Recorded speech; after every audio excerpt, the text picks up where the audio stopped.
Welcome back with a smiling face. Links to previous episodes are given in the video description, so don't forget to like, subscribe and share the video. The Girl in the Woods. Episode 7. Chapter 58 to 66. After working at the cafe, I came home. I was so tired both physically and mentally. I couldn't get my mind away from Luke. He told Shane that he is my boyfriend. He did that just to protect me. I can't even understand how big his heart really is. He pretended to love someone else in front of the person he truly loves. I have never met any person in my life who is so selfless like Luke. Such a good person deserves all the happiness in the world. But what am I supposed to do? He made me promise that I won't tell anything to Jake or Shane. So, I am helpless. Jake is right. Knowing the truth and in a status of not being able to do anything regarding that is so much hurtful than not knowing the truth. God, please help all of us to solve this problem. We all are in dark. We all are suffering. Next Monday, I went to university with a heavy heart. Yes. I was indeed happy because I get to see Jake today. He is coming to university today. But I have to face Sally too. I have no idea how I am going to tell her that she will never have a chance with Luke. I met her in the hallway when I was going to get my books from my locker. She was wearing a beautiful yellow color dress. She looked so beautiful and radiant. God! How am I going to break her poor heart? Sarah, she ran to me as soon as she saw me. Hello, I said. Sarah.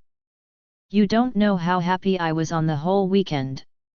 I was feeling like in a dream. I spent the whole weekend going through his photos and articles, she was speaking continuously. Did he talk to you about me? She then asked. What should I tell her? He. No. I was stuttering without knowing how to gather words. Then I saw Luke coming towards us. Sally didn't even notice I stuttered like a fool because her attention was completely on Luke. Hello, girls, Luke greeted us with his usual cheerful smile. Hello, I managed to say. Sally just smiled brightly. How are you two? He asked casually. Feeling so helpless and miserable. Really good. How about you? Sally asked, smiling. Me too, he said, looking at me with a smile, assuring that everything is going to be all right. It's time for the lecture. Aren't you guys going? He asked. Yeah. Let's go, Sally said. You guys may go. I have to get my books, I replied. Then both of them left together. Just before I enter the lecture hall, I got a text from Luke. Don't worry too much, Sarah. I will take care of everything. You just pretend you know nothing, I released a sigh. My poor Luke. I entered the lecture hall and sat next to Sally. After a few minutes, the lecturer came. I was wondering where is Jake. He texted me when he left the house as well. The lecturer commenced the lecture. I was so nervously looking at the door. Then he entered. He was walking with crutches. He looked handsome as always. But no need to tell my heart pierced by looking at him in crutches. I can't stand to see him weak. When he will be able to walk as past. When he will be able to play football as in the past. Everyone seemed so sad as they saw him. Even the lecturer seemed so sad. Jake is a hero for every one of us at the university. He is a football superstar as well as the brightest student of our batch. Everyone loves him and adores him. So, no wonder they all feel sad about him. He took a seat in his usual place in the front row. Then the lecture started. The lecturer wanted us to do some pair work for an assignment. So, he divided us into pairs. For the first time in my life, I got to pair with Jake for an assignment. Right after the lecture announced our names, he looked at me. Though he didn't smile, his handsome eyes told me how happy he is. I was so happy too. This means I get to spend some alone time with him without being needed to worry about what others might think. How exciting is that? After the lecture, he asked me to come to a reading room, so we can work on that assignment. I went to the reading room he mentioned. That reading room is not normally used. He has selected a perfect place. I waited there for a few minutes until he comes. He came there with one of the guys in our batch. "Thank you, Ben," he thanked that guy for helping him. "So," he said with a smile after Ben left us. I helped him take a seat. "How are you feeling?" I asked, sadly. "I am feeling really good because now you are with me." "I missed you so badly, princess," he said, taking my hand and placing a tiny kiss. "Hey! We are in a reading room. Someone might come," I said, pulling my hand away from him. "No one will come here, princess." "Even if someone comes, we are just doing an assignment," he said, smiling playfully. "Sometimes you are overconfident, Jake," he just smiled. "Jokes apart, Jake. Is it hurt when you walk with crutches?" I asked. "A bit. But nothing to worry about." "So, tell me, did you miss me?" he asked, deeply looking into my eyes. "Is that even a thing to ask, you idiot? Can't you remember how many times I asked you to let me come and see you?" I said. He again took my hand and kept it right above his heart. "Forgive me, Sarah. I also wished each and every second that I could have you by my side. Those moments when my leg hurt, I really wanted you to be with me. But what can I do? I am so helpless. I want to protect you. I want it more than my happiness or comfort," he said, sadly. "Jake. I didn't want to make you sad. I am not blaming you for that. Please. Now forget about everything. You are with me now," I said, caressing his hair with my free hand. He was staring at me with so many emotions in his eyes. I was still caressing his hair. I love caressing his hair. His hair is so soft, like a small kid's. I want to stay like this forever. But we have got an assignment to finish. "Okay. Let's start working," I said after a few minutes. I opened my laptop and started reading the topic we have to do the research on. "Open your laptop too. Let's start some search," I said. He opened his laptop. But he was not doing any search. He was just playing with my hair. "Jake, we got an assignment to do," I said. "So, you are doing it, aren't you?" he said. "What about you? Aren't you going to help me?" I asked annoyingly. "No. I am not," he said, smiling. "Why? I want to spend this time with you.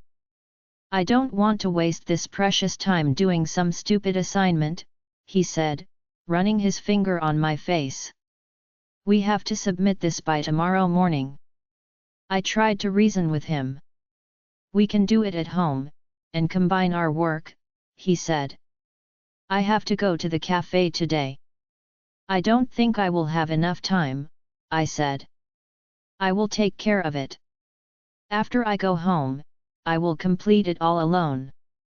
Now let us have some good time together." He playfully smiled and kissed my cheek.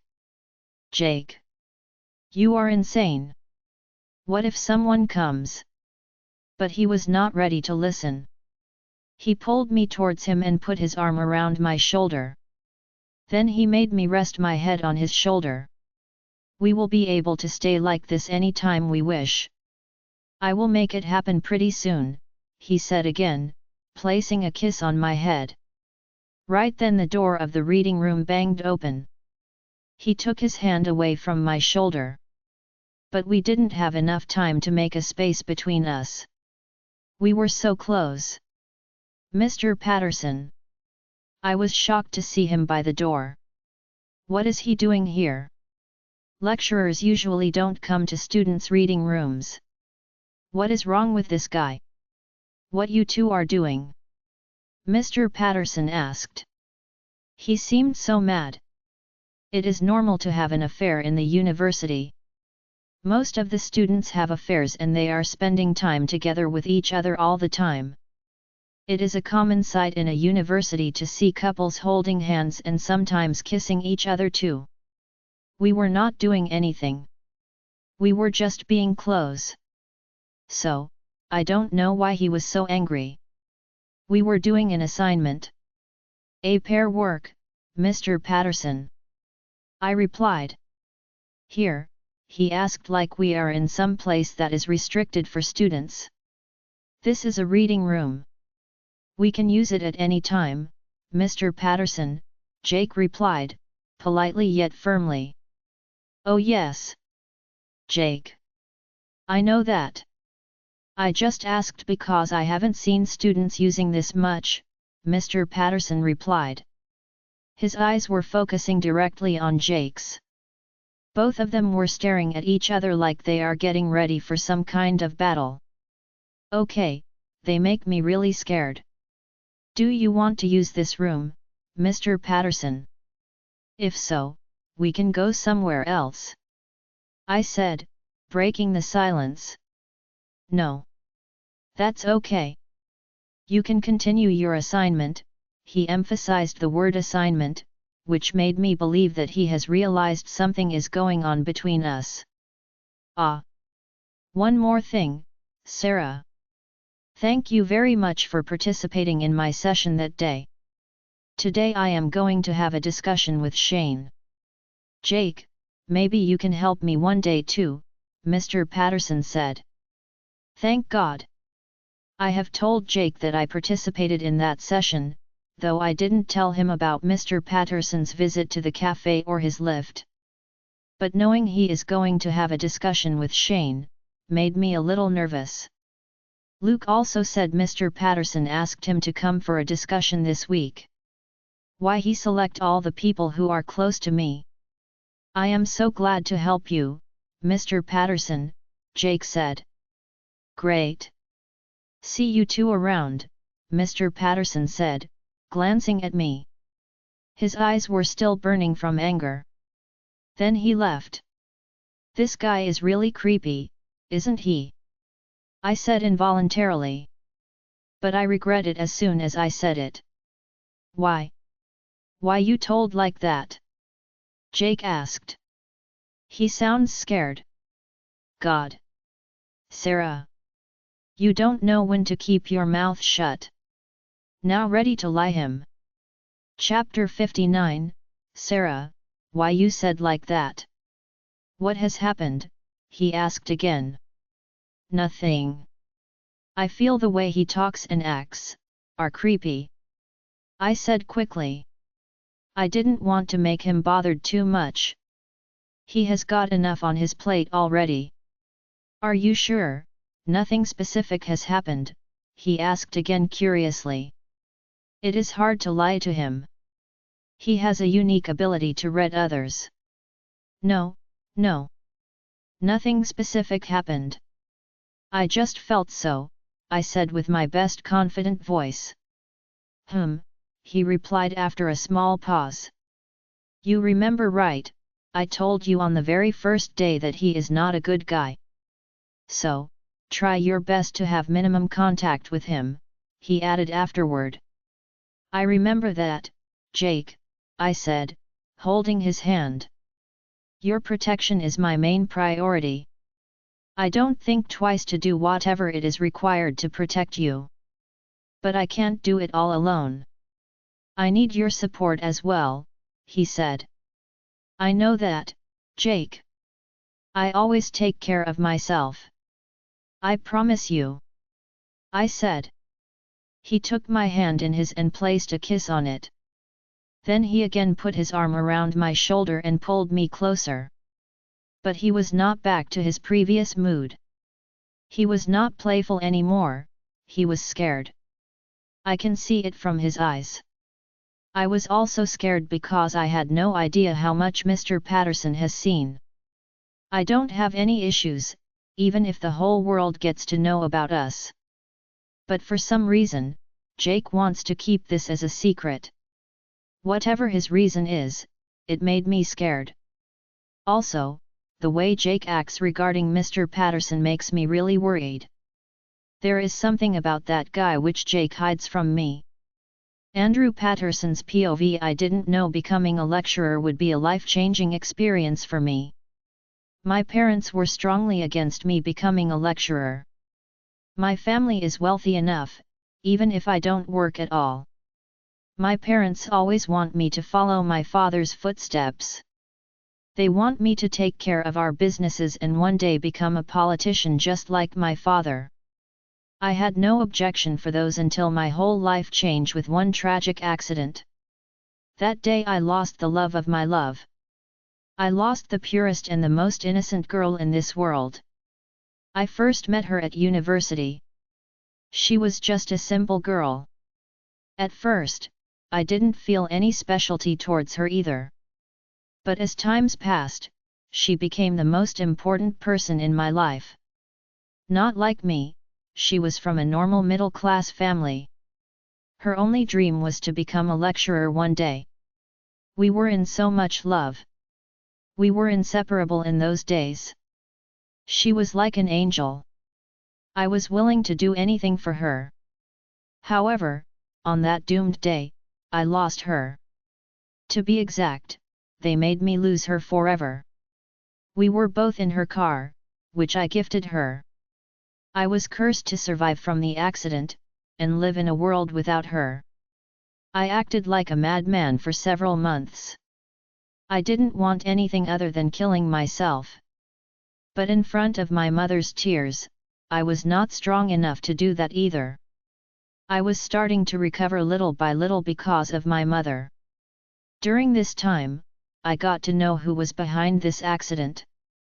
I got to know who is responsible for Lily's death. From that day onwards, I had only one target in my life. That is taking revenge. Every single minute I live after that day was just to take the revenge from that family.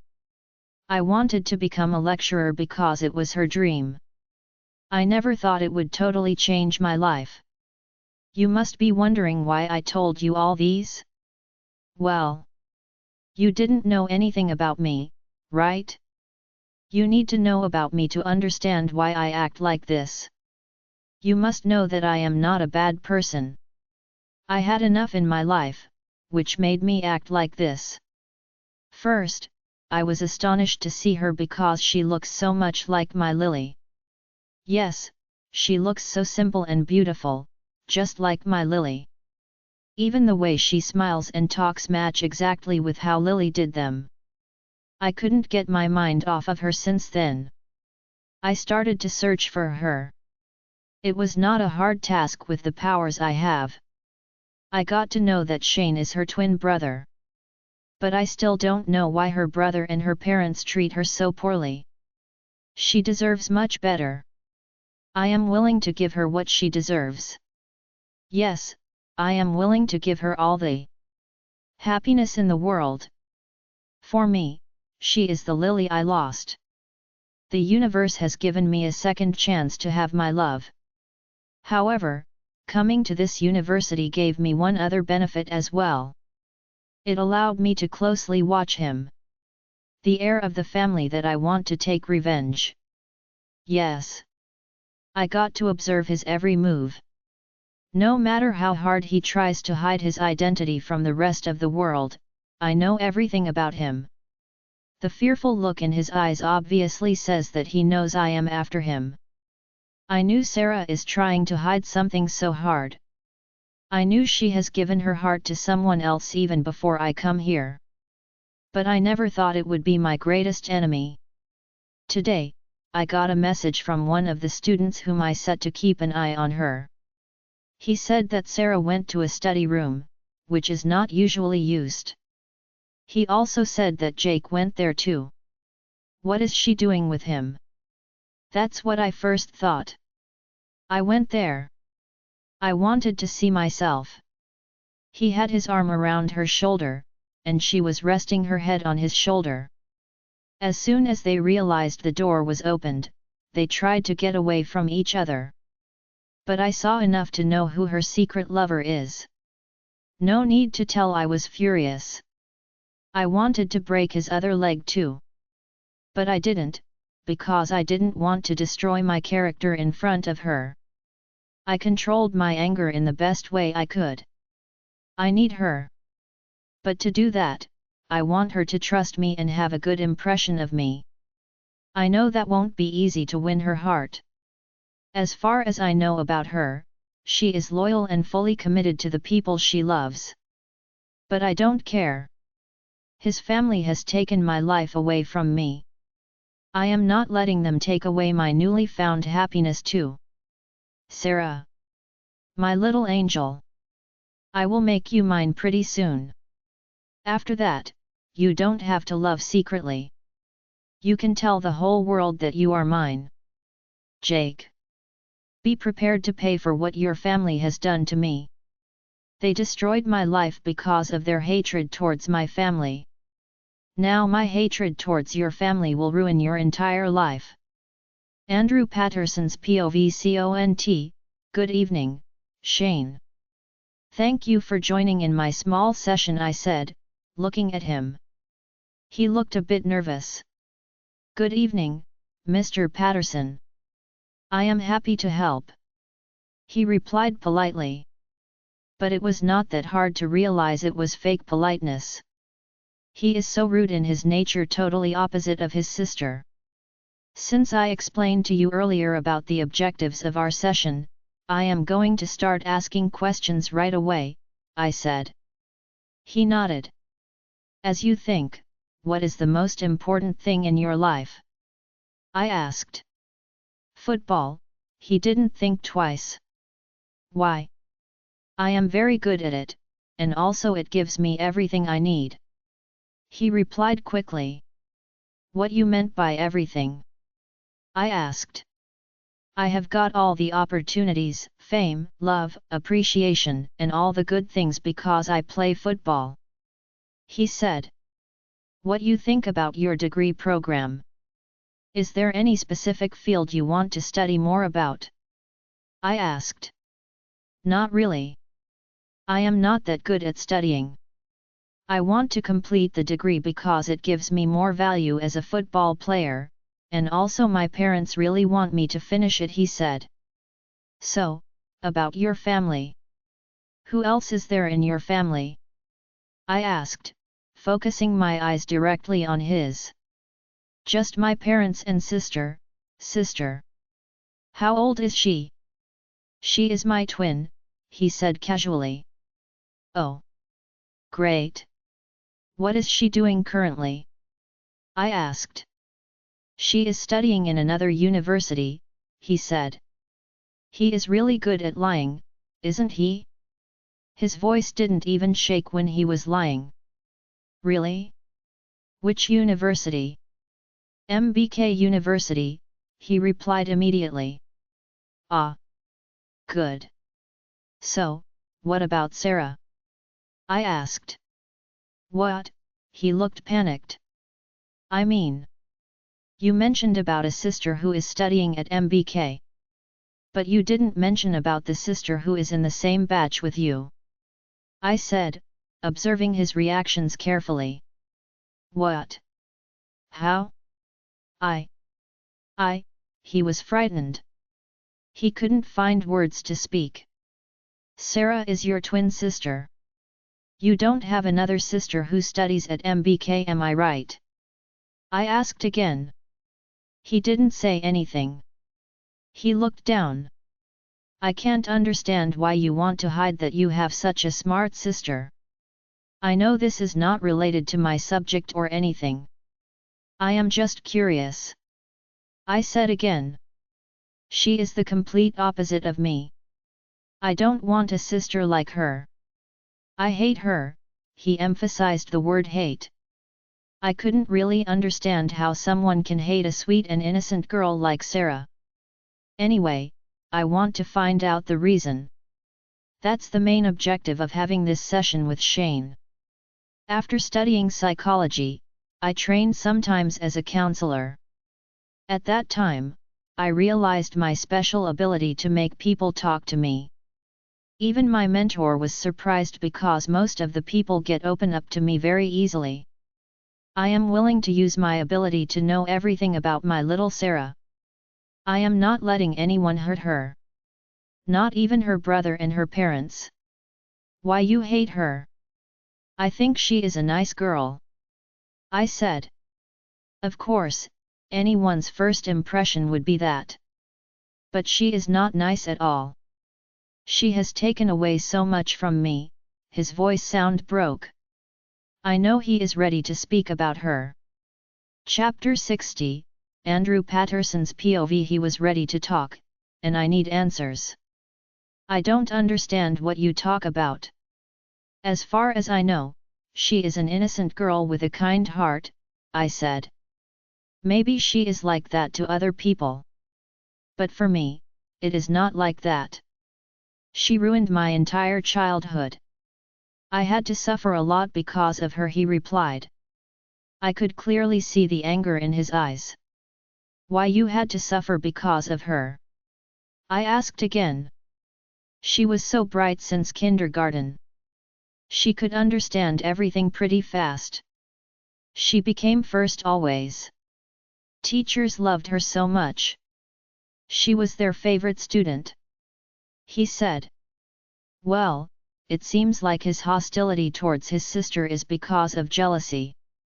But I need him to tell it in his own words. She is a bright student even now. All the lecturers personally know her, and they all appreciate her very much. But I don't know how it ruined your life. I was completely the opposite of her. I was so weak at studies. No matter how hard my teachers tried, it was not easy to make me learn something. So, they always compared me to her and scolded at me. They all humiliated me. Not just the teachers, even students humiliated me. Teachers said they can't even understand how that smart Sarah got a dumb twin like me. My life was so miserable. I didn't feel like going to school at all. So, I got weak at studies even more. This was the story until I started doing sports and built up my reputation as a good sportsman. How did she act when everyone humiliated you? I asked. Because I strongly believed even as a kid Sarah would never hurt anyone. I can't remember, he replied, avoiding my eyes. You can't remember or you don't want to remember. She has never humiliated you. Am I right? I asked. Yet. She didn't make fun out of me. Sometimes she even stood up for me. But all those happened just because of her, he said after a pause. For a little kid, feeling that way is quite normal. Kids can't think deeply, and they don't try to understand things. So, his hatred towards his sister in their childhood is something acceptable. But holding that grudge over all these years and still resent your sister for something like that is ridiculous. So, you still hate your sister because of that? Don't you think it is childish? You are a famous football player now. Everyone loves you and admires you. You have everything that you didn't have those days. So, is there any use of hating your own sister anymore? I asked. Actually, I feel there is something else to this story as well. There is a part that he didn't talk about. I hate her not just because of that, there are other reasons too, he said slowly. What are the other reasons? I asked quickly. Without saying anything, he was thinking for some time. At the same time, my phone rang. I picked it up to cut the call, but when I see the caller ID, I couldn't cut it. It was my dad. He usually doesn't call me during work hours. So, this might be an emergency. I answered the call. Just as I thought, it was an emergency, and he wanted me to come home as soon as possible. I didn't want to stop my discussion with Shane. Don't know if I can ever get him to talk about this stuff again. But I didn't have any other option. After Lily died, my whole world was my mom. She was not well all week. According to what my dad told, she is being hospitalized. So, I need to go there. Shane, I have an emergency that I need to attend to. So, shall we continue our discussion later? I asked. Without saying anything he nodded, and then he left the room. I am so sorry, my little angel. I was so close to finding out why your brother hates you this much. Anyway, I promise you I will find answers pretty soon. I thought, looking at Sarah's smiling face on my phone screen. Sarah's POV after the lectures, I went to the cafe. When I come home it was around 7:30. I quickly prepared dinner and did the cleaning. When I find time to take a wash and go to my room it was around 10 p.m. I took a call to Jake. He was working on our assignment. He insisted that I should sleep because he can complete it alone. But I didn't want to sleep. I was indeed exhausted after all the work, but talking with him, and doing something together with him, has some extraordinary power to take away my tiredness. We both worked together till midnight and we could finish the assignment. After that, I went to sleep. I was half asleep when someone knocked on my door. Yes, I said, still sleepy. It is me, Shane's voice raised from the outside. His voice made me run to the door and open it up for him. He entered my room without saying anything and sat on my bed. You had a session with that Patterson guy, right? He asked. Yes, I replied in confusion. Why he came to my room at this hour to ask about Mr. Patterson? Has something happened during their session today? Did he ask about me? He asked. About you? What you mean by about you? Don't act dumb, Sarah. Did he ask about me, about your brother? He yelled at me. He asked about my family. But he didn't specifically ask about my brother. I said. You told him that I am your brother, right? He then asked, focusing his stare on me. What? No. I didn't tell, I replied quickly. Then how he knows that I am your brother? He again yelled. What? He knows that? I said in shock. How he got to know about that? Jake got to know about it because he has searched for information about me. So, did Mr. Patterson also searched for information about my family? If so, why he did something like that? He knows that, and he asked millions of stupid questions from me. If you didn't tell how he knows about it. How do I know, Shane? I have no idea. He is so creepy. He asked a lot of unwanted questions from me too, I said. I will report him to the dean if he ever asks any unwanted question from me again, he said, standing up. Yeah.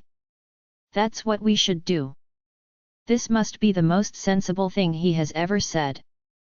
Then he left my room. I closed the door and sat on the bed thinking. I don't really know what Mr. Patterson is up to. Day by day there is something new to be afraid of him. I again went to sleep. I was in a car with Jake.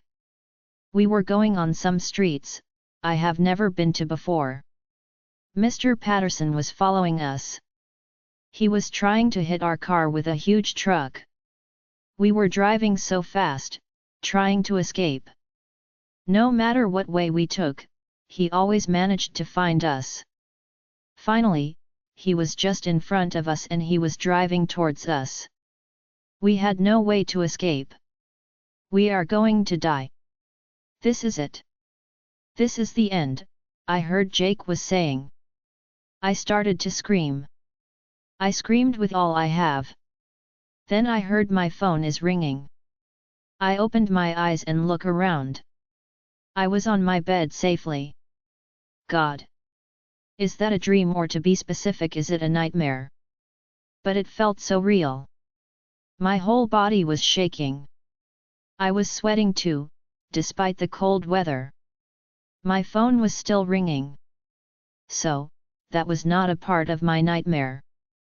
I picked up my phone and checked the caller ID. It was from Jake. I felt like my heart stopped for a second. Why is he calling me at this time? Has something happened to him? With shaking my fingers, I answered the call. Sarah. Are you all right? His worried voice raised from the other side. I don't know why, but as I heard his voice, I burst into tears. Sarah. What has happened? Are you okay? Why are you crying? He was literally screaming. I am all right, Jake. I just had a nightmare. Are you all right? I managed to ask. I am all right, princess. Why are you crying, if you are all right?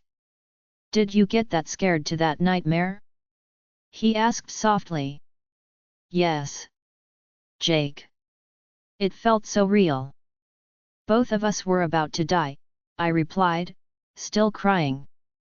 Oh. Baby. Don't cry, please. It is just a nightmare. Remember, if I am with you, I will never let anything happen to you. He said, trying to calm me down. I don't care about me, Jake. I am worried about you. I am worried about our relationship. I want to marry you, Jake. I want to have babies with you. I want to grow older with you, Jake. I want my whole life to be spent beside you. I was totally out of my mind. If I was in the right senses, I will never have the courage to tell all these things. He was silent for a few seconds. Then he talked. His voice was not sound anxious anymore. Really? You want to marry me, and have babies with me, princess? Do you want a lot of babies? You know, I can give you any number of babies you want, he said playfully. Why, is it wrong, if I want that? I asked a bit angrily. I was crying and scared. He is trying to make fun out of me in a situation like that. No. No. Princess. That is the best thing I have ever heard in my life, he replied quickly. I didn't say anything. That is my dream too, Sarah, he said again. Jake, why you call me at this time? I asked.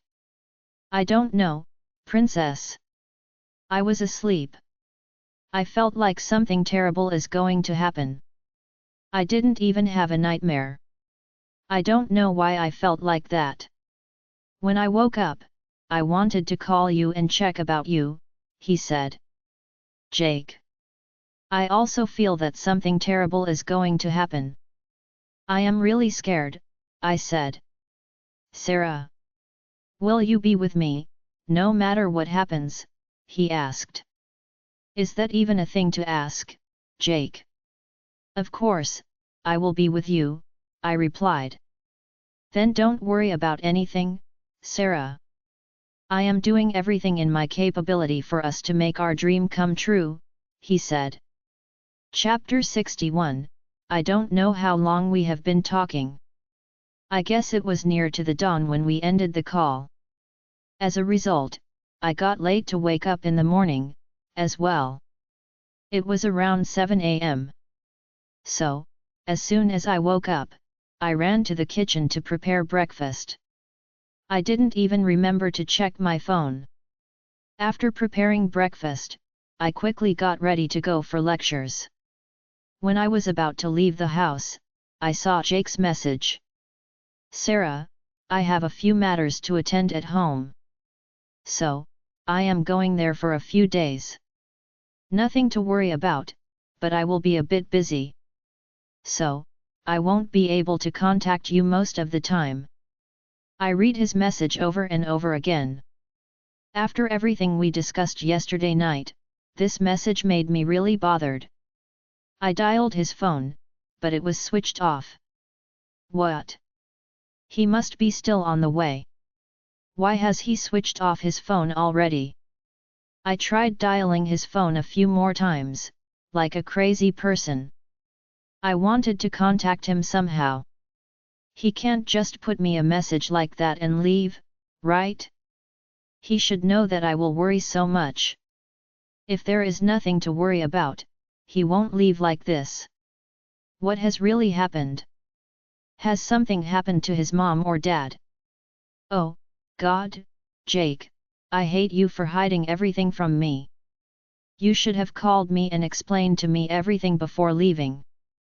Scolding him from my mind, I walked towards the bus stop. I saw Luke's car was parked near the bus stop. This made me even worried. Has something happened to Jake? What is Luke doing here in the morning? I think he saw me from the side mirror. He waved at me. I literally ran to his car and opened the passenger door. "Good morning, Sarah," he greeted me. "Good morning. Where is Jake?" I asked, without even waiting to close the door. "He got some matters to attend at home," he replied casually. "What matters? What has happened? Are his mom and dad okay? When did he leave?" I had so many questions to ask. "God, Sarah. Calm down. There is nothing to worry about. Everyone is okay. His dad needs him, related to a few matters. So, he had to leave early in the morning. But he called me yesterday night. It was near to the dawn when he hung up the phone. He didn't even mention anything." I said worriedly. "I think his dad called him early in the morning. Jake called me around 6, I guess," he said. "He called you?" "He just kept a message for me. Why he couldn't call me as well?" I asked angrily. "Don't get me wrong. I am not an overprotective girlfriend. However, with all the secrets he is hiding from me, I couldn't help but worried about him and get angry when he hide more things from me. He knows that you ask too many questions. Have you heard about that funny story about Christopher Columbus?" he asked, laughing. "What? Is this a time to tell a funny story, Luke?" He is making me even angrier. No. No. Listen. Hen, you will understand why he didn't call you, he said, still laughing. I didn't say anything. You know what they say, if Columbus had a girlfriend who is similar to today's girls, he would never be able to discover America because his girlfriend will ask him millions of questions before he set off. She will ask him, "Why are you going on such a long and risky journey? Who else is going with you? When are you coming back? Will you write to me during the journey? Are there any girls in your crew? Why can't you send someone else on this journey? Do you have to do it by yourself?" He was continuously talking. If it was some other time, he could make me laugh my heart out. But now, I was not in a mood for jokes. We ask all these because we love that person. You guys always misunderstand us. I said, angrily. No. No. Dear. We know the it. Jake didn't call you because he didn't have enough time to explain everything. He didn't explain anything to me either. He just said he has to go, and he asked me to look after you until he comes back. Luke said. I don't know, Luke.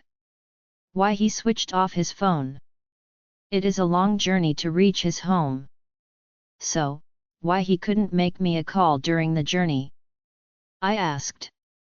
His dad has actually sent him a private helicopter. I think he could reach home even before 7 in the morning, he said casually. What? A private helicopter? You say there is nothing to worry about when his dad sent him a private helicopter to reach home as soon as possible. I yelled at him. Oh. God. Sarah, I don't know how to explain to you. Please stop being worried. You know that he is the only child. When his father needs him, he has to go. They are so rich. They don't need an emergency to use a private helicopter. Just forget about everything and remember that he loves you more than anyone can love a girl, he said. He seemed to be annoyed. I looked at him. His face looked so serious. So, I didn't want to talk any further. I went to the washroom after the first lecture. Sally was there. She smiled with me as she saw me. But it was not her usual bright smile. Has Luke talked to her? I smiled back. Hey! You didn't come for the lecture, right? I asked. Yeah. I was planning to stay home today. But I also wanted to meet you. That's why I came after the lecture. You don't have anything until 1, right? She asked. I shook my head. Then, shall we go to the canteen? I need to talk to you, she said. Okay, I followed her to the canteen. Please, God, help me face this situation. I am already worried enough. She bought 2 hot chocolates for us. After that, we found an empty table in a corner. Sarah, he told me, she said, after a small pause. What? I said involuntarily. I actually had no idea what Luke might have told her. I wish he talked to me about this before she talks with me. That. He is gay, she said, looking right at my eyes. I almost spilled the drink. He said that. He told me that only you and one other person knew about this before me, she said. Sally, please believe me. I didn't know about that when you first talked to me about him. I only got to know about it after our study session. I said quickly. She is the only friend I have other than Jake and Luke. I couldn't afford to lose her. I know that, Sarah. Luke told me that, she said softly. I am so sorry, Sally. I said, sadly. Don't worry, Sarah. I am glad because he told me that. I have dedicated all my emotions to him for such a long time. So, it is not easy for me. But at least I know that he didn't reject me because of another girl, she smiled weakly. I could see her eyes were filled with tears. Poor Sally. I took her hand and held it tightly. Earlier, I thought he doesn't even know me. But I was wrong. He knows me, and he admires me. If he didn't care about me, he wouldn't even bother to tell me. He trusts me a lot to share something like that. Even though I couldn't become his girlfriend, I have a place in his heart, that's enough for me, she said. How innocent is she? If this is some other girl, would she act like this? Why, Luke, you couldn't be just a normal guy and love this wonderful girl. Do you really have to love a jerk like my brother? I don't know what to say, Sally. You are such a beautiful and kind-hearted girl. You will find a great guy one day. I said. I don't know, Sarah, if I ever can love anyone else. Even though I am aware that I have no chance with him, I can't stop loving him. To be honest, I love him more than ever. She said. But Sally, you will have to suffer all your life, I said. It is not suffering, Sarah. Love is not always about getting that person to love you back. Why all these people are so selfless? How much they can sacrifice for the person they love. When compared with Luke and Sally, who am I? Sally and Luke are willing to sacrifice their life, even if they can't get anything in return from the person they love. The person whom I love loves me back. He loves me and cares about me more than anything. But what am I doing? I always have doubts. I always get worried. I always make him worried. I am so sorry, Jake. Even last night Jake promised me that he will do everything for us. I should believe in him and I should believe in us. I can't afford to act like a typical nagging girlfriend. I must be mature than that. I must be a person like Sally and Luke. He loves someone so much, doesn't he? Her question broke me from my thoughts. Yeah, I said, sadly. I wish he could get him to love him back. She said. I wish that too, Sally, but before everything, I wish my brother would become a proper person to receive love from a person like Luke. Otherwise, it won't be a happy ending for them. After the lectures, I was walking towards the cafe. I heard my phone ring. I took it out quickly, praying God it would be from Jake. It was just a few hours. But I miss him so much. But it was not from Jake. The call was from Mr. Patterson. I was staring at the phone, thinking if I should answer the call or not. Chapter 62, I was just staring at my phone, thinking if I should answer the call or not. I didn't see him at the university today, as well. Why is he calling me now? I decided not to answer the phone. But as soon as the call ended, he called me once again. I didn't answer the phone at that time also. But he called again. What?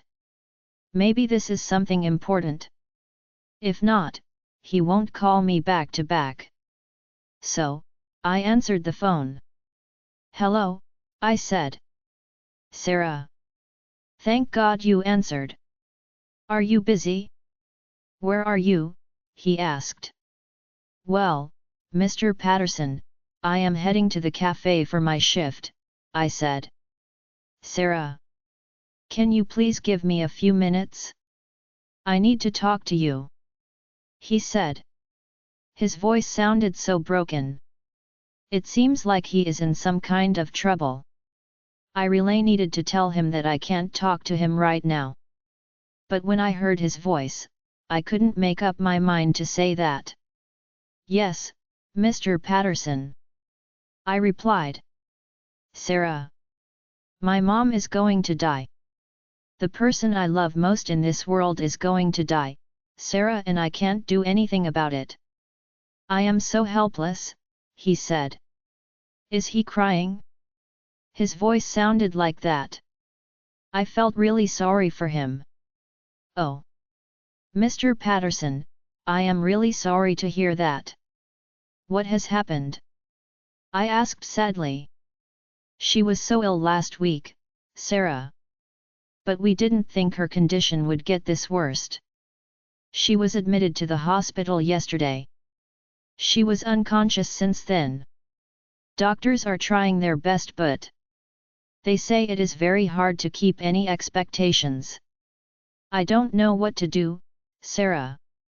She is the person who always guided me, supported me, and loved me unconditionally. If something happens to her, I don't know how I am going to survive. God. This is terrible. I don't have a strong relationship with my mom, still, I can't even think of losing her.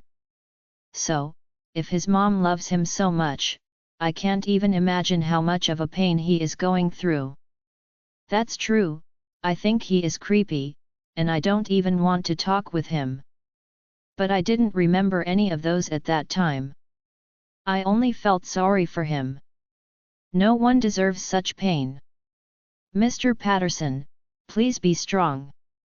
Believe in God. Everything would be all right. She will recover soon, I said. I don't really know what to say in this kind of situation.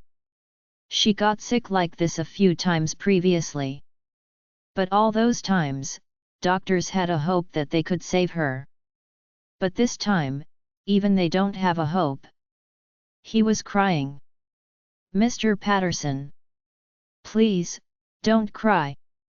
Please, don't lose hope. His cries were actually making me crying too. Completely forgetting that I have to start my shift at the cafe, I sat on a nearby bench. I am not close to my dad, Sarah. I barely speak with him even at home. It was always my mom who made our family stays together. I don't even have many friends, Sarah. Even the friends I have are totally worthless in a situation like this. I feel so left alone, Sarah. I feel like I have no one in this world even to share my pain. I am here for you, Mr. Patterson.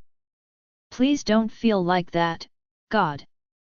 If I knew how much I have to regret those words later in my life, I would have never said them at that time.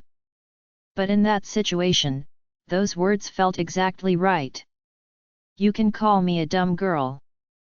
But I have suffered alone in my entire life, and I exactly know how painful it is when you don't even have someone to share your suffering.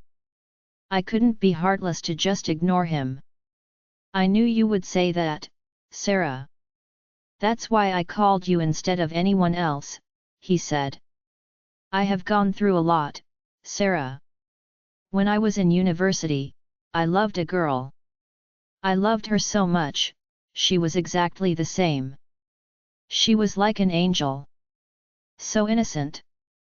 So kind. Everyone loved her. We were planning to get married too. But everything changed so quickly. I lost her from an accident. I wanted to kill myself too. I didn't want to live in a world without her. I behaved like a completely mad person in those days. It was my mom and her love that brought me back to life. She is the one who taught me that I must live for my little Lily, and make her dreams come true. Now if I lose her too, who will bring me back to my life, Sarah? Who will do that for me? For whom I should live anymore, he was asking. I didn't know what to say. I felt like I lost the ability to speak. I never thought he has gone through such a tragic incident. This situation must be unimaginably painful for him because he is going to lose someone he loves so much once again. Mr. Patterson. Please. Don't talk like that. You have to be strong for both your girlfriend and your mom. Do you think they like to see you crying like this? Finally I managed to ask. I don't know, Sarah. I don't know what I should do. I feel completely lost. I am wasting your time too. You have to go to the cafe, right? I am so sorry, I kept you this long, he said worriedly. Please, don't worry about that. I can skip the shift. That doesn't matter. I am here to listen to you as much as you want, I said. It was nearly an hour when he finally cut the call. Even after the call, I felt miserable. I felt like I was going through the same hardship as him. Since I was already an hour late to my shift, I thought of going home. I walked to the bus stop. My phone rang again. It was from Luke. Where are you? He literally yelled at me. I am at the bus stop near the university. Why? I asked confusedly. Didn't you tell me that you are going to the cafe after the lectures? I came to the cafe, but you were not there, he said. I couldn't go there. Something came up. Why you came to see me? I asked. You are my responsibility until Jake comes back. Now tell me what so important came up, he asked. He seemed to be angry. Should I tell him the truth? I think it's better, to tell the truth. Mr. Patterson called me, I said. What? Why did he call you? He seemed to be shocked. He was so sad. His mom is so ill. Doctors have told them that they can't keep any hopes, I said. Whatever. But why he called you? You are not a doctor. You are not one of their relatives as well. He said. He said he has no one to talk to. He is not close to his father even. He said he doesn't have any friends he can talk to, so, you believed him? I didn't think you are this much stupid, Sarah, he said, interrupting me. What? Do you really think he has no one to share his feelings? Okay, let's say what he said is true. But why he called you? He doesn't even know you well. You are just a student in the university he recently joined as a lecturer. He was really annoyed. I don't know about that, Luke. But just as he thought, I was ready to listen to him. I spent 1 hour to share his pain and suffering. I said. What? 1 hour? You were in a call with him for 1 hour. You are totally insane. I may be insane, Luke. But I do have a heart unlike most of the people. I know how painful it is when you don't have anyone to listen to you. I just couldn't let him suffer more when his mom is in deathbed. I said bitterly. He didn't say anything for some time. Okay. Okay. I am sorry. Now, wait for me. I am coming to pick you up. He said. No need. I can go. I said quickly. Don't be stubborn, Sarah. Wait for me. I will be there in 5 minutes. He replied. Okay, I agreed. There is no meaning of arguing with him. I know he loves me so much. No matter what he tells me, he tells them just to make sure I am safe. Luke's POV. I dropped Sarah at her home. I was really annoyed at her for talking with that jerk for that long. But there was no point in blaming her. She knows nothing about him. He is not the saint he tries to pretend.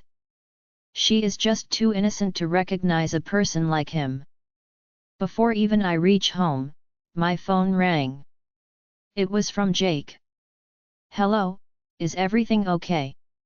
I asked worriedly. I don't know, man. I think she is going to die. Dad is so worried about that. He sounded so upset. He has fair reasons to get worried. Doctors have said they can't keep any hopes, right? I asked. Yes. But how you know about that? He asked. Well. Don't get panicked or worried. Andrew has called Sarah, I said. What? Why he called her? He was furious. I explained to him briefly what has happened. It took me a while to make him calm down. He is getting the maximum use of her innocence, he said worriedly. Yeah, that's true. He has clearly understood what type of person she is. Sometimes, I feel I must tell everything with her, Luke. Then she will know from whom and from what he has to be safe. Jake said. I can't give you an opinion about it, Jake.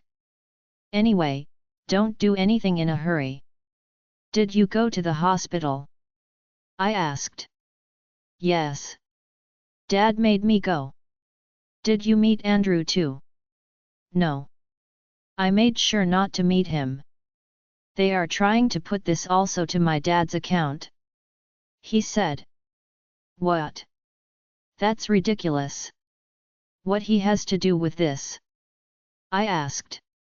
I don't know. That's how they are. I don't really know how all these things are going to end, he replied. I didn't know how to respond to him too. I don't know how to make him calm down.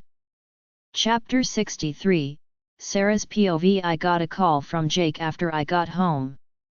Hello princess, no need to tell how happy I was to hear that deep voice.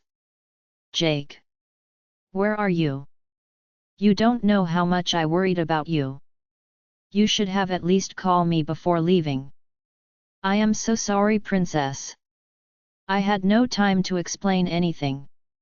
My dad needed me immediately, he said sadly. Is everything okay? Your mom and dad are fine, right? I asked worriedly. Yes. They are doing good. My dad got some issues with his business work, and he needed my support. He replied. Then okay. I was worried thinking if something has happened to your family, I said. No. Don't worry, babe. So, how is your day? He asked. Should I tell him about Mr. Patterson's mom and his call to me? No. He is already in some struggle. I should not make him bothered anymore. My day is just, as usual, Jake. But how you attend to any of the matters, you can't even walk properly. I said sadly, remembering how he walked using crutches. That's all right, Sarah. Clark is also with me, and he helps me with everything, he said.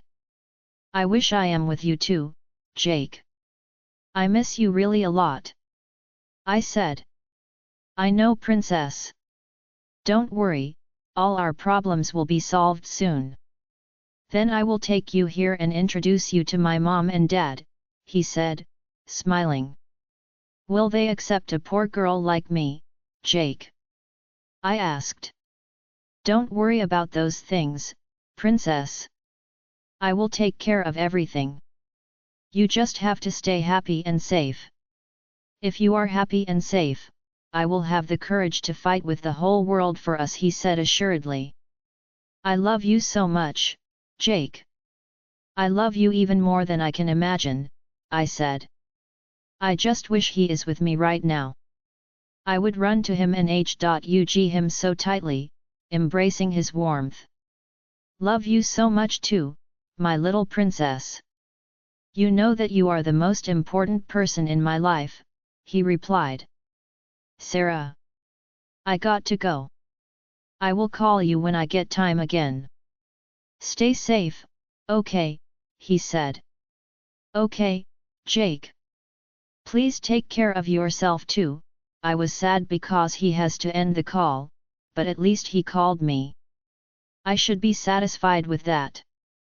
During the whole evening, I couldn't get my mind off from what Mr. Patterson told me. How hard it should be to lose someone you love so much. What happens if I lose my Jake? I would kill myself too. There is no doubt. I am so stupid. I shouldn't even think of losing my Jake. I have to be positive always. I thought Mr. Patterson would call me again. But he didn't. Jake also didn't call me again. His phone was switched off. So, I went to sleep at around 10:30. I was in a deep sleep when I heard my phone was ringing. For some reason, as soon as I heard the rings, I felt that something really bad has happened. The call was from Mr. Patterson. Hello, I answered the call. I lost her, Sarah. She left me forever, his voice raised between cries. Oh my God! Without even knowing, my eyes filled with tears. Oh, God! Mr. Patterson, I am so sorry, what should I do now, Sarah? For whom should I live anymore? Tell me, Sarah, what is the purpose of my life? He was crying loudly. It was so hard to stand it. Please, Mr. Patterson. Please don't think like that. Even if she left, she is still there looking at you. Just think how sad she will be if she sees you like this, I said. I don't know if that's the right thing to say in a moment like this. But I had to tell something. I couldn't let him just cry like that. I don't have anyone, Sarah. I don't even have someone to cry with. When I lose Lily, my mom was there, holding me. But now, I don't have anyone. God. He is so pained. What should I do now? Please God, tell me what should I do now? Mr. Patterson. If you feel any better having me there, I can come, I said, without thinking that much. I hate my spontaneous decisions. I know I act like a total IT sometimes. I had no idea about the seriousness of my suggestion. Why couldn't I at least think of the person I love? Why couldn't I think what he will feel about my stupid decision? You. Can you really come, Sarah? He asked. Yes. If you want, I replied. You don't know, Sarah, how much it means to me. I will be in forever debt to you. You are absolutely a good person, he said. Please send me the address. I will come in the morning. I said. No. I will send a vehicle to your place. When should I send it? He asked. Around 7:00. Okay, thank you very much, Sarah. What you are doing for me is truly noble, he said. I came back to my senses after he hung up. God! What have I done? I didn't know what to do now. I took a call to Luke right away. I didn't care, it was so late. Even before the first ring ends, he answered. Was he awake? But what was he doing this late? Sarah, his voice sounded worried. Mr. Patterson's mom has passed away, I said. He replied. Is that even a reply, when you got to know someone has just lost his mom? I can't understand you, Luke. How you became this insensitive. Luke, he has just lost his mom. I said again. I heard you the first time, Sarah, he said. Don't be like this, Luke. I don't like when you are mean. You always have to be my sweet, joyful Luke. He is really devastated, Luke. He has no one with him. I said. I can understand that, Sarah. But what we can do about that, he asked. I told him that I would come there, I said after a pause. What? What did you just say? He was crying, Luke. I couldn't bear it. I told him, I would come there to stay with him, I said. Sarah. How you said something like that before even asking from us? Do you even know anything about him other than he is a new lecturer in our university? Who are you to him? Are you his girlfriend? At least you're not one of his friends. Jake is doing everything he can to protect you, but this is how you act. I never thought you would do something this stupid. He was furious. I know he has all the right to be furious. I know, Luke. I made a mistake. But how can I just ignore him when he lost his mom? I think you can understand how much a mother means to a child more than me because you also have a loving mom like his, I said. Sarah. I understand what you are saying. If this some other student in the university we don't have any issues. But this is all about him. Andrew Patterson, I know, Luke, that we don't like him because he is creepy sometimes. But is that a reason to let him suffer alone in a situation like this? I asked. You know nothing, Sarah. He is a wolf in sheep's clothing. He is dangerous, he said. Didn't you both say you don't know him outside the university? Then why you sound like you know a lot more about him than me? I asked. This is not a time to talk about those, Sarah. Just call him again and tell him you can't come because your parents don't allow you, he said. I can't do that, Luke. I can't be that inhumane. On the other hand, He may have already sent a vehicle for me, I said. What? Did you ask him to send you a vehicle too? You are totally insane, he yelled. I didn't ask him to send me a vehicle. He said he is sending a one. There is no point in yelling at me now, Luke. Don't know how Jake will react when he knows this, he said worriedly. Is there a way to call him? I can explain to him, I said. What are you going to explain to him? He is already in a lot of trouble. What do you want? Do you want to make him go totally mad? He screamed. Luke has never screamed at me like this. Without even knowing, my eyes filled with tears. I never thought he would talk to me like this. He knows well how much I love Jake. Why he is acting this fired up? I can't understand it. There must be something they know about Mr. Patterson. But if they don't tell me what it is, how I am supposed to know about it? Oh my God! Sarah! Please forgive me. I didn't want to yell at you like that. I am so sorry. I am so worried about Jake already.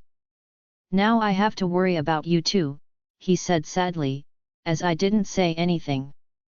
Even though I did that with pure sympathy for Mr. Patterson, I know that I have made a mistake. I should have more patience than this. What Luke told is right. Jake has already got a lot to worry about. I am creating more troubles for him. Sarah! Please talk. Please tell me you are not angry with me. You know how much I love both of you, I know that, Luke. I am not angry at you. But what we should do now? I can't just call Mr. Patterson and say I can't come. I can't be that heartless, I said sadly. Well, Sarah. Let me talk to Jake. I know how to explain this to him. Let's see what is his idea too, he offered. Okay. But his phone is switched off, isn't it? So, how can we contact him? I asked. No, his phone is working. He called me just before you call me, he said. He called you. But at this time? Is everything okay? My heart started to beat faster. No. No. He is okay, Luke replied quickly. But his voice clearly sounded that there is something he hides. So. Will you call him then? I asked. Okay. I will call you back, he said, ending the call. Luke's POV. Jake. Don't get mad after what I say, okay? Just listen to me calmly, I said to him. Even though I told Sarah that I know how to explain this to him, I actually had no idea how to tell him this in a moment like this. Sarah is safe, right? He asked immediately. God! How much you actually love her, Jake. For just a split second, I wish he loves me the same way he loves her. She is fine, but she has made a mistake, I said. What? This is something related to Andrew, isn't it? He asked. Okay, now don't get fired up, just listen, I explained to him everything. He makes her take decisions like this, Luke. He has some power to do so, he said after some time. He is correct. Otherwise, Sarah can't be this stupid. They didn't let me or my dad even go near Aunt Liz before she died. They even refused to talk to us. It is his mom anyways. He looked so miserable, so, I tried to talk to him. Do you know what he said? He said he doesn't want any sympathy from a murderer. How, I became a murderer, Luke? He is refusing to talk to his own family, but he called her someone he barely knows. He just wants revenge. Nothing but revenge. It is just Aunt Liz, who could control the monster in him, but now he is totally out of control. I can't even understand what I should do now, Luke. Jake was continuously talking. I also didn't know what to tell. I only felt fear. Fear for the person I love most in this world. Chapter 64, Luke's POV. What we should do now? I asked from him. I honestly don't know, he replied confusedly. We don't have much time, and I can't convince her not to go as well. Yeah, I know that. Even if we tell her everything, I doubt she will agree not to go. She is too innocent and too kind, he said. That's true. That Shane hurt her every day, but she still cares for him and loves him. I agreed. Luke, what if you go with her? He asked then. You mean taking her there and stay with her? I asked. Yep. If you are with her, it will be a great relief. I can't just let her go there all alone, he said. Well, I can do it. But my only concern is how Andrew will react after he sees me. He won't do anything outrageous because you are with Sarah. He is pretending to be a saint in front of her, he said. Yeah, that's true. I agreed. But you have to be careful always.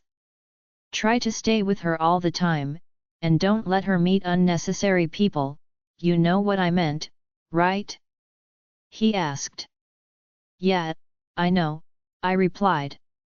I don't really want to go to Andrew's place. I just wish I can be with Jake at this hard time. But this is what he needs from me, and I am willing to do anything for him. It is such a relief, Luke. Knowing that you will be with her, reduce half of my worries, he said. Don't worry. I will take care of her. You may just focus on the issues you have. I replied. Sarah's POV. I was waiting until Luke calls me back. I was so nervous and holding the phone from both of my hands. If Luke got that aggressive after hearing it, don't know how Jake will react. I should be more careful before taking any decisions. Finally, he called me. Call him and tell not to send the vehicle, he said as soon as I answered. So? He asked me not to go, I said worriedly. No. He asked me to take me there, he replied. What? Really? So are you going to drive all the way there? I asked with surprise because it was nearly a 6 hours drive. I don't think we will be able to get a private helicopter to go there. So yes.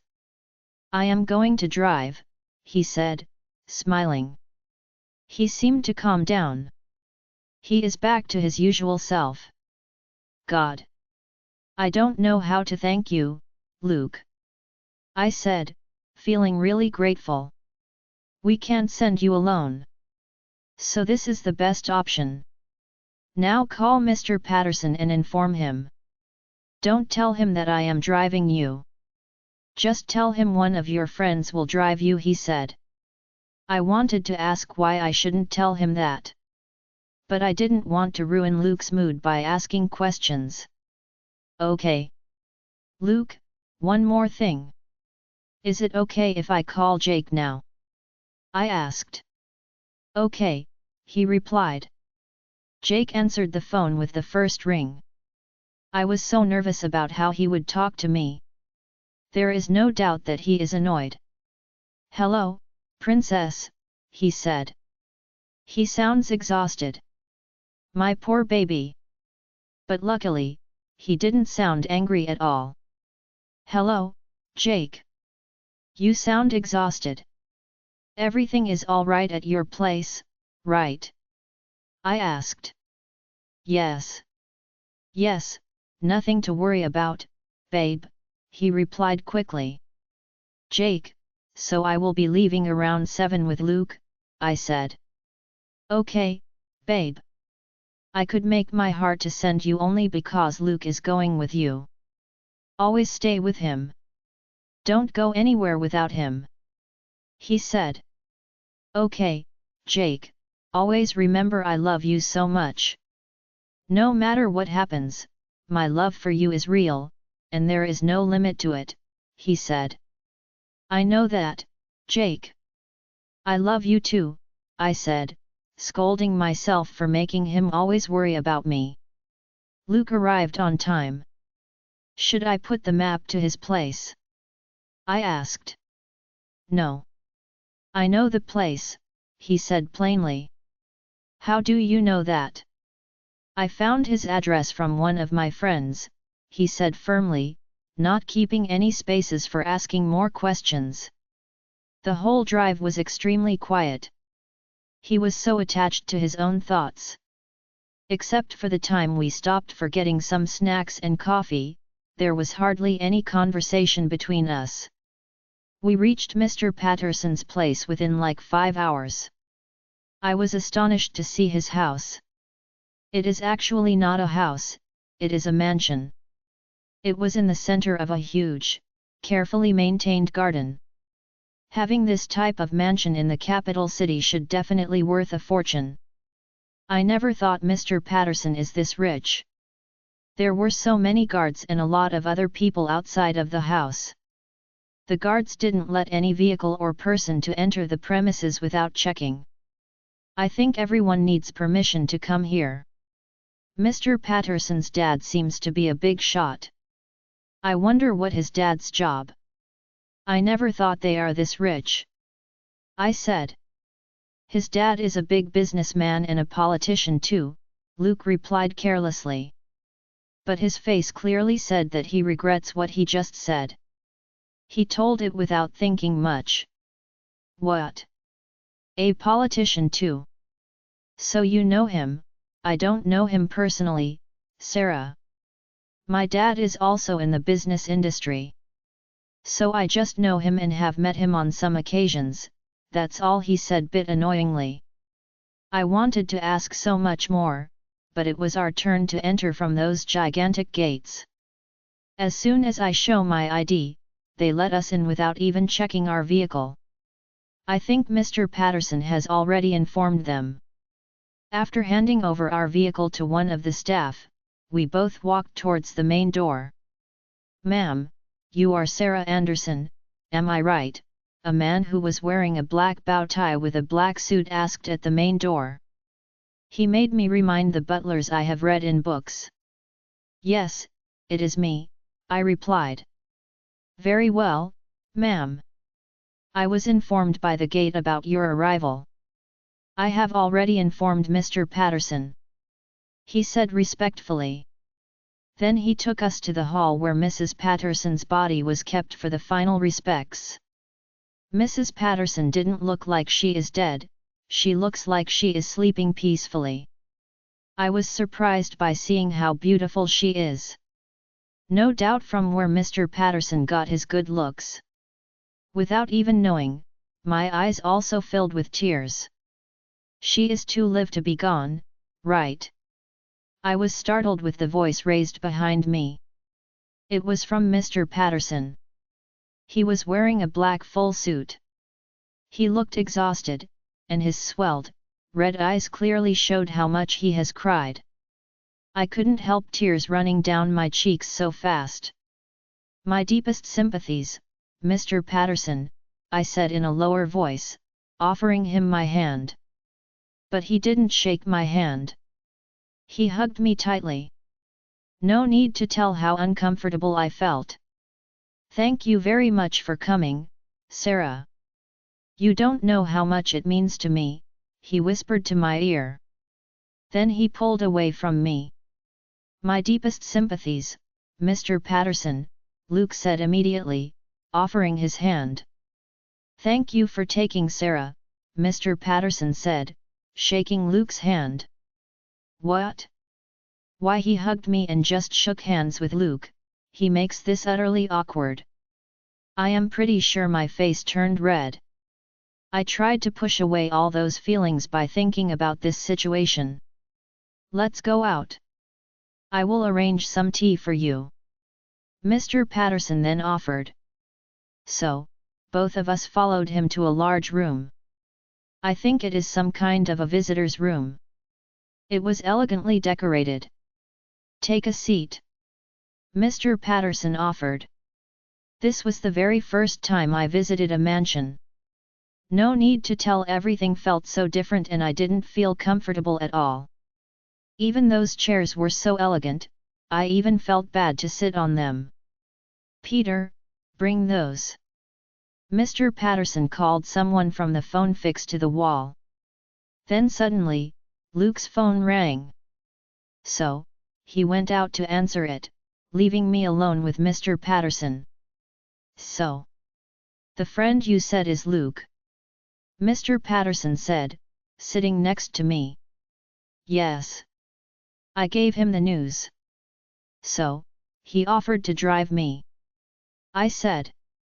You gave him the news at that time? I didn't know you were that close to him.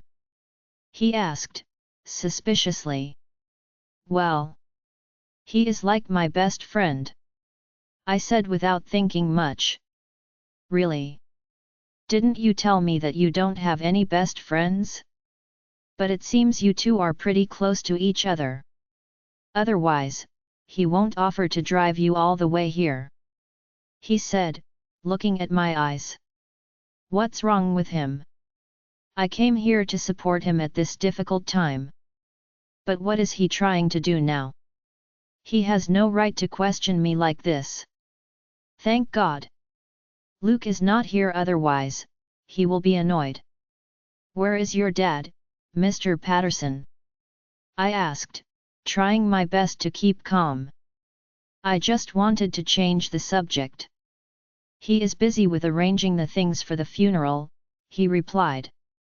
Did you inform your brother as well? He asked then. What?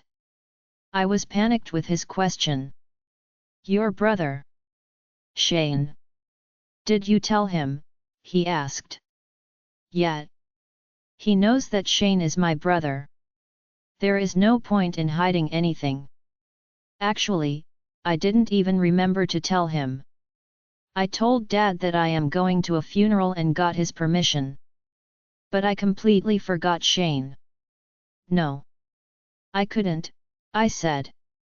You couldn't tell your own brother in the same house as you, but you remembered to call Luke. How interesting, he said. Okay, now you are really reaching the limits of my patience, Mr. Patterson. Please stop being a jerk. I felt really sorry for you. Don't let that sadness turn to a wave of anger, and make me tell you something that I would regret. Fortunately, someone knocked on the door. Yes, he said bit annoyingly.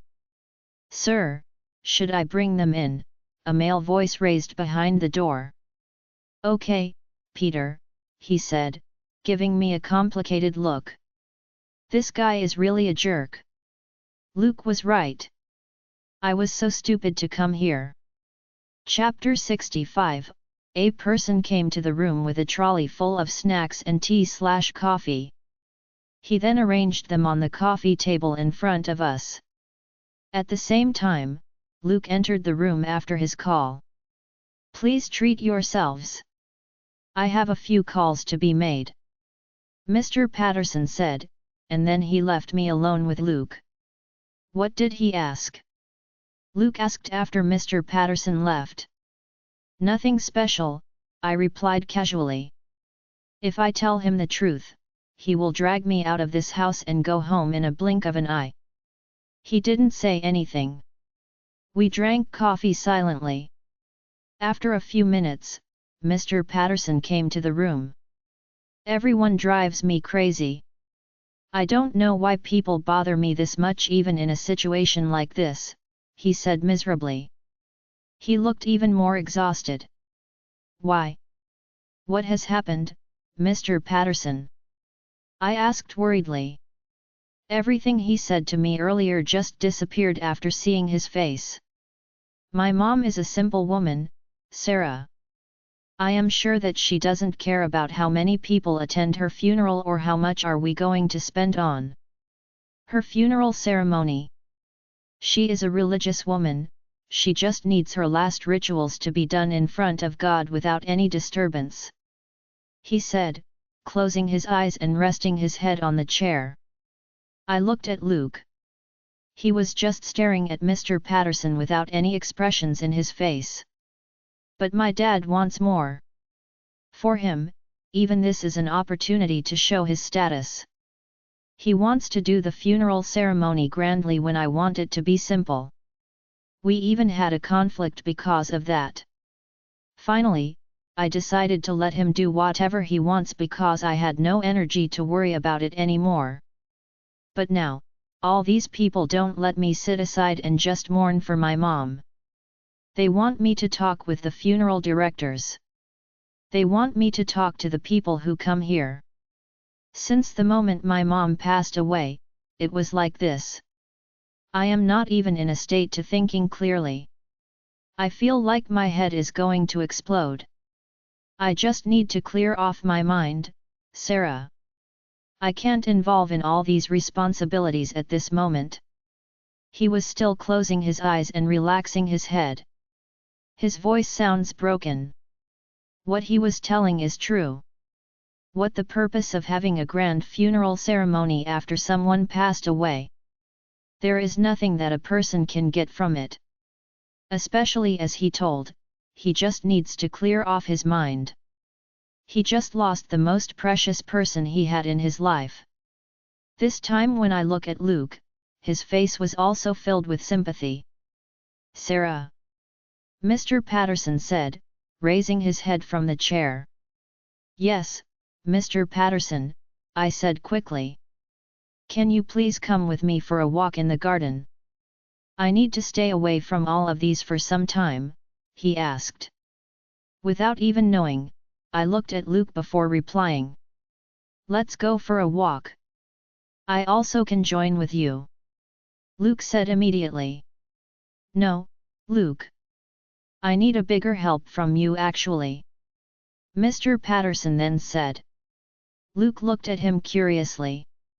I could clearly tell that he was not happy with whatever the help Mr. Patterson is going to ask. Some people from the funeral directors would come now. I want you to go through this list with them and identify what is yet to be done. Mr. Patterson said, offering Luke a file. But I don't know anything about the funeral plan or anything. I don't think I will be any use to it. Luke said immediately without even taking the file Mr. Patterson offered. Charles will be there. He knows everything. I just want someone responsible to be there with him because we can't keep complete trust in servants. Mr. Patterson said. But can't we ask one of your relatives to look into that? Luke asked. I think he wants to come with us. He doesn't need to let me stay alone with Mr. Patterson. I don't really want to talk to any of them right now, Luke. Please. This is a big favor you can do me right now. If I stay further and talk with those people, my head will definitely explode. Please, let me take a few minutes off from all of these. Mr. Patterson said in a pleading voice. Finally, Luke agreed to take the file from Mr. Patterson. Mr. Patterson introduced Luke to the person called Charles, who was the person welcome us at the entrance. Before I leave with Mr. Patterson, Luke gave me a look which carried all the words he couldn't speak in front of Mr. Patterson. There was a huge, beautifully maintained garden beside Mr. Patterson's house. They surely spend more than all four of us spend in a month, for this garden. There were some plants that I have never seen, and I didn't even believe they grow well in our country. They have put a great effort into this garden. However, it is truly refreshing and relaxing to take a walk in such a beautiful place. We were just walking silently. I wanted to tell something to comfort him, but I didn't know what to say. Mom loved this garden so much. This was her happy place, he said in a low voice. We used to walk a lot in the garden together, after Lily's death. Mom was trying her best to comfort me. My poor mom, his voice broke. I can't ask you not to be sad, Mr. Patterson. But as I said, I am pretty sure that your mom wants you to stay happy. Don't break her heart. I said. Without saying anything, he stared at me. I am so glad that you are with me, Sarah, then he said, holding my hand. My whole body shivered. I wanted to release my hand, but I didn't want to hurt his feelings as well. It is her own people made her leave this world so early, Sarah. She was too young to go, he said, still holding my hand. I couldn't understand what he was talking about. She was young and healthy. They made her a heart patient, which eventually cost her life. But she loved them until her last breath. That's how my mom was. She was too good for this world. I can't really understand what you are talking about, Mr. Patterson. I said confusedly. It is the fight between her brother and my dad, which made her a sick person, Sarah. She begged to both of them, but none of them were willing to listen. His grip on my hand felt extremely tight. He was angry and disappointed. Especially her brother. He didn't give an sh*t about my mom. He is so desperate for money and power. His unlimited greediness finally killed my mom. I felt so sorry for his mom. Her brother must be exactly like Shane, who is willing to do anything for his own benefit, without thinking about his sister. Couldn't you intervene and try to find a solution to this conflict? I asked, sadly. I tried. That's how I lost my Lily, he said. His voice was filled with extreme anger. His grip got even tighter, and my hand started to ache. I think he realized that I was in pain, so he released my hand. What? I asked with surprise. Didn't he say his Lily died with an accident? My uncle is the one who planned that accident to kill my little angel, he said. What? But why? So hard to believe, right? But that's just a normal thing in this world, Sarah. He did that because I tried to intervene in their fight. My mom begged him to keep me out of this. But he didn't listen. He wanted to kill me. Unfortunately, it was my Lily, who paid the price. How could someone become that heartless? I asked in a broken voice. No need to tell that I was furious about his uncle. I couldn't even believe how someone could do something like that to his own sister's family. I don't think even Shane can become that cruel. People can do a lot of things for power and money, Sarah. Someone so innocent like you can't even understand them, he said. Does he know that your mom passed away? I asked. Yes. He came to the hospital. But he tried to get into a fight with my dad even there, he said. What? That person is totally unbelievable. I said, bitterly. Who can actually get into a fight when his own sister is in her deathbed? It is not just him. His son and his wife are also the same. His wife played a major role in putting my mom mentally down. His son threatened me multiple times, even after Lily's death. I am not sure, Lily's accident was my uncle's work, or is it his son, who did all these, he said. My mom has begged all three of them to let us live alone. But they didn't listen. They all are so cruel. Couldn't you get the support from police or someone? I asked. Police, he said, laughing.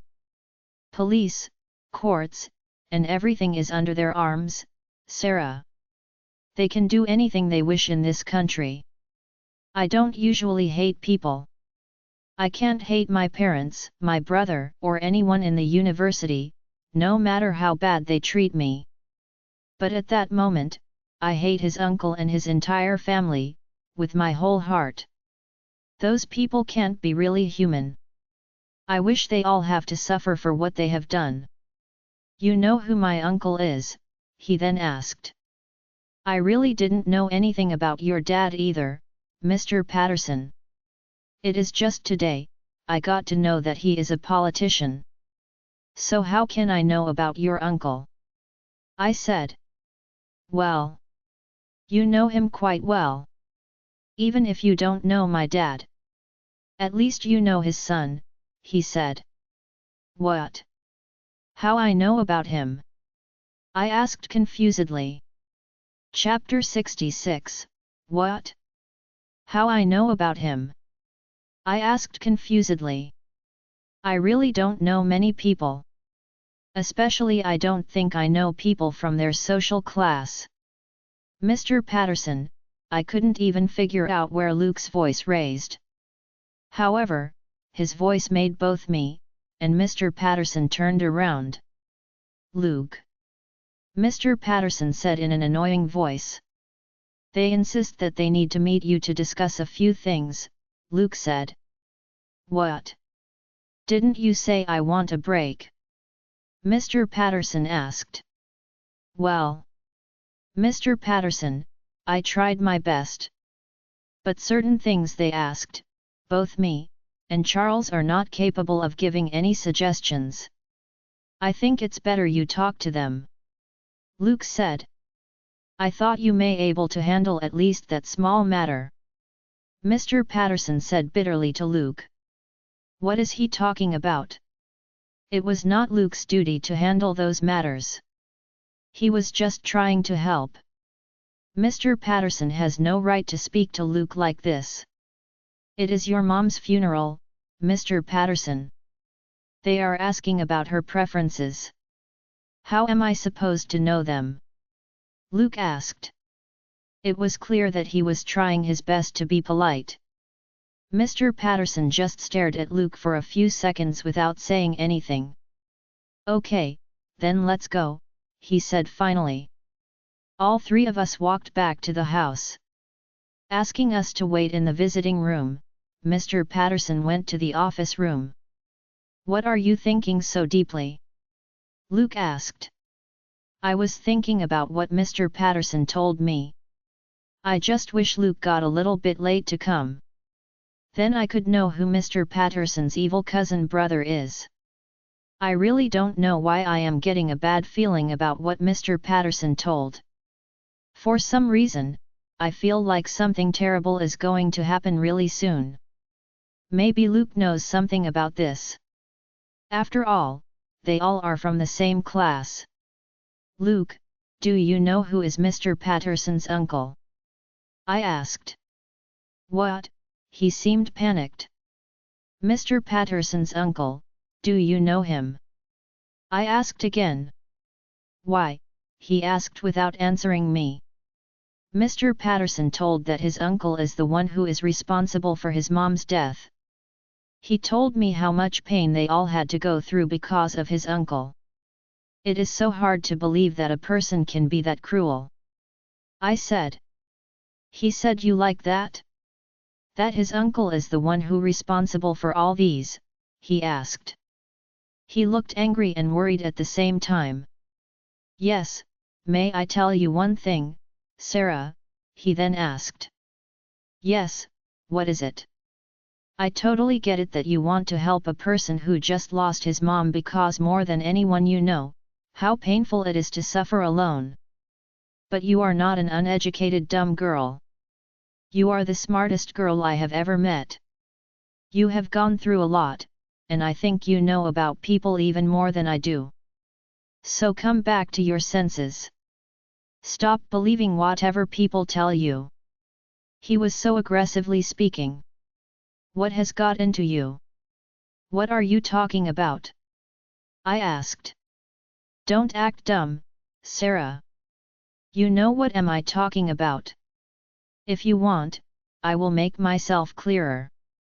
Stop believing whatever lie that jerk Patterson tells you. Use your brain too. There are always two sides to a story. One side can be a complete lie, he said with the same aggressive tone. You are saying that Mr. Patterson is lying to me? But what is the reason for him to do so? I asked. God. He can create reasons, he said. Okay, if you know it is a lie, then you must know the truth as well.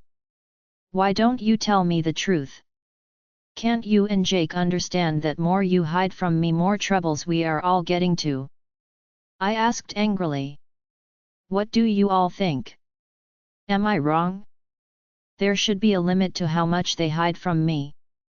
I have fed up with staying in the dark. He looked startled by the way I talked. I think he didn't expect me to get that much angry. I wish I could just tell you everything and stop this too, Sarah. I am also fed up with this. Most especially, I am fed up with observing how much Jake suffered from all of these. But what can I do? Until he decides to tell you everything, there is nothing I can do, he replied. I didn't say anything. He is right. There is no use of getting angry with him. He is just trying to help his best friend and his girlfriend. We both were silent for some time. Sarah. We should go home, he said, breaking the silence. Now? I asked. Not right now. But we have to leave soon. Don't feel bad about it, Sarah. You are not leaving him alone. He actually has many relatives. Most of them are already here, he said. I didn't want to argue. So I just nodded. Anyway, I came all the way here for Mr. Patterson.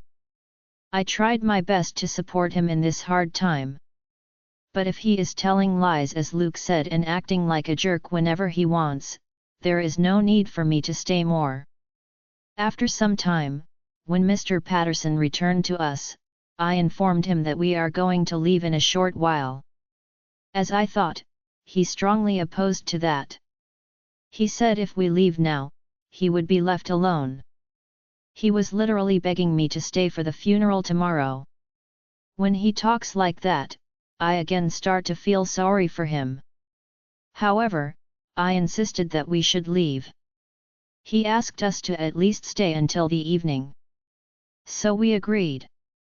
Luke didn't leave me even for a minute after that. So there was no trouble. Anyway, Mr. Patterson was busy too. He couldn't escape from going and meeting the people who come to show the final respect to his mom. It was in the evening, and we thought of leaving. Both me and Luke were waiting for Mr. Patterson. Luke wanted to go to the washroom, and he wanted me to stay in the hallway until he comes back. Then only I realized that he didn't even go to the washroom, leaving me alone. My poor Luke. I was just waiting for him. I saw someone in the hallway. Jake. I can swear I saw Jake. He crossed the hallway and went to the other side. He didn't see me. But it should be him. He was walking with the aids of crutches too. What is he doing here? Did he come for the funeral? I walked towards the direction he just disappeared. I completely forgot that Luke asked me to stay there without going anywhere. When I was near to the place where he got disappeared, someone pulled me to a room while shutting my mouth with his palm. No need to tell, I was frightened. But that was just for a second. My favorite cologne smell wiped out all my fears and filled my heart with joy. Where are you going, princess? His warm breath tickled my ear. I wanted to talk, but he was still shutting my mouth with his palm. It took him a few seconds to notice that. I saw you. I knew it was you. But what are you doing here? I asked. Well, both my girlfriend and my best friend are here, isn't that a good reason to come here? He asked. Then he sat on a nearby sofa while making me sit next to him. Really? I asked, looking at his face carefully. Since I was turning my back to him previously, I couldn't see his face properly. God! He looks exhausted. I couldn't help but touch his face and sigh. You are exhausted, Jake. It is really painful to see you like this. I said sadly. Without saying anything, he just kissed my cheek. Why, you really came here? Don't you have a lot to take care of at home? I asked again. Let's forget all those for a moment, babe. You were right. I am exhausted. My head feels like it is going to explode. Can you massage it for a minute? He asked with his puppy eyes. Then, without letting me saying anything, he rests his head on my lap. My hands ran to his head, involuntarily. He didn't lie. His head was so hot. I quickly checked if he has got a fever by keeping my hand on his neck. Thank God. He was not suffering from a fever. I think he has got a bad headache with all the troubles he has to go through. My poor baby. I gently kissed his head and then started massaging his head. I missed you a lot, my princess, he said in a low voice. Me too, Jake. I placed another kiss on his head. I was massaging his head for a few seconds, then only I remembered about Luke. God! I completely forgot about Luke. He must be worried to death. I said in a hurry. Don't worry. He knows you are with me. Jake replied casually. How does he know? I asked. I called him, babe. Now stop worrying and do your duty properly, he said. I started massaging his head again. He had his eyes closed. We stayed like that for a few minutes. You could have become a doctor, not an engineer, princess, he said. Why? You have some magical powers in your hands. I don't have a headache at all now, he said, smiling. Really? I asked. Yes, but I don't think that magic would work for other people because I can't love them the way I love you, I replied. He sat back on the sofa and put his arm around me. He made me cuddle to him. How lucky am I to have you in my life, princess? When nothing goes right for me, it is just you and your love that keeps me going. I can't even explain how much I love you, he said, placing his warm lips on mine. For a moment, we both forgot everything. All the sorrows and pains vanished. It was just him and me. His lips felt so good on mine. God! I missed you so much. Sarah, with a voice that raised near the door, we both drew apart quickly. The rest of the audiobooks will be uploaded in the next episode. Join us on Patreon to listen to more unlimited audiobooks.